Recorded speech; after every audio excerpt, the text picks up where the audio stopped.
longer on how does a system affect people in a way that is beyond the control of people.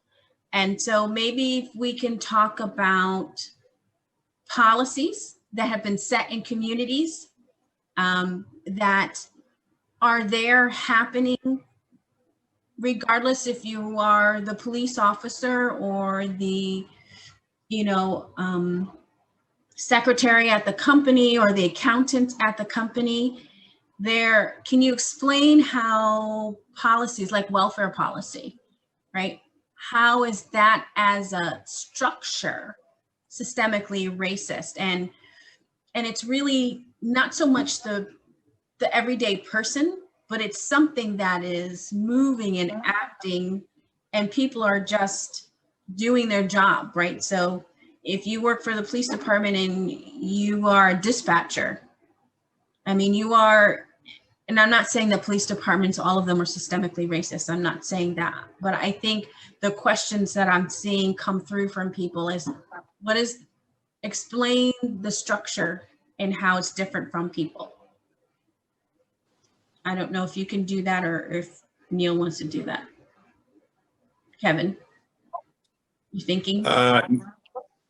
Neil, do you have anything that you want to take on that? I mean, I have a take too, but I'll go after you. Yeah, well, I can give a brief, I don't want to say what you're going to say, but basically I think that it's very easy to be complicit in a systemically racist thing if your leaders are systemically racist, right? Because you're just a cog in the wheel. But, and I think Kevin's going to talk about this, when you have a majority of people in a company who would not qualify as racist, would qualify as minority, then it becomes very difficult. I mean, yeah, if you were just one person in a company of 100 people and the company was kind of racist and you were like, well, this is just my job, I'm going to do it, that would be one thing. But if there were 55 of you in the company and some of you were in senior leadership, I think it would be very difficult for you to continue, because are you going to work against your own principles? I don't think you will. So I'll let you handle it, Kevin.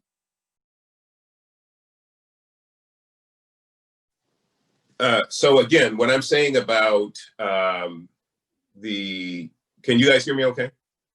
I'm assuming I'm back online, yeah. So what I'm saying about the systemic racist structure, I'm basically taking the leftist progressive argument and I'm turning it on its head using their distinction. By their distinction, Blacks or other minorities cannot be racist. Most other people recognize that anybody can be racist, but I'm only targeting their distinction and using that for comparison.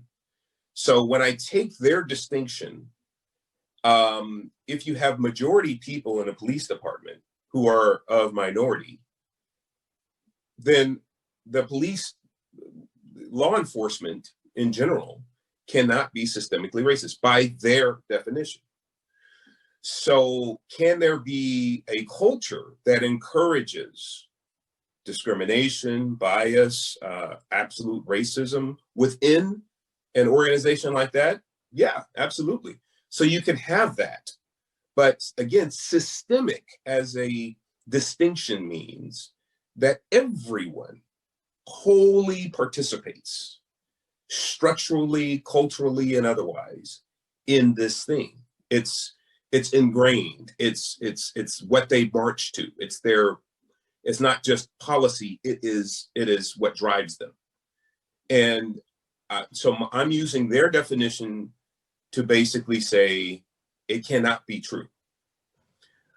Using their definition, however, based on the Democrat Party, yeah, it can be true. We have history, a couple of 100 years of history.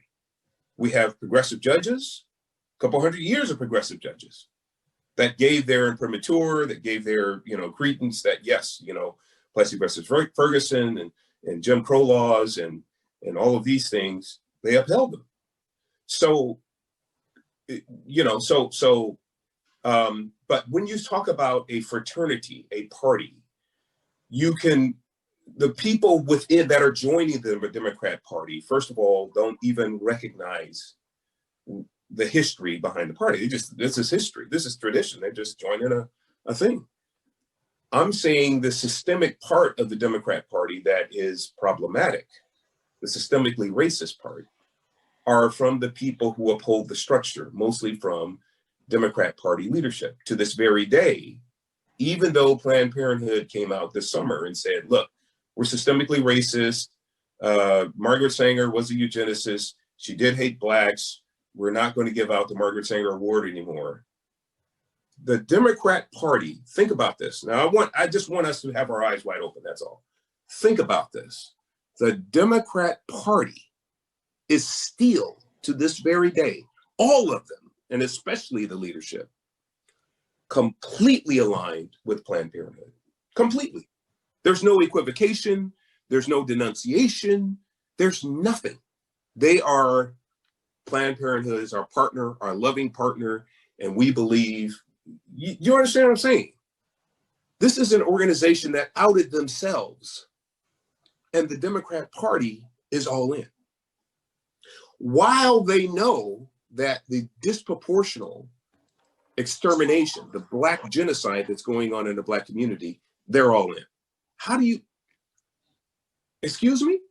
It'd be like me saying, you know, I understand, you know, the KKK, but I got some great friends, you know, David, what's the KKK guy's name?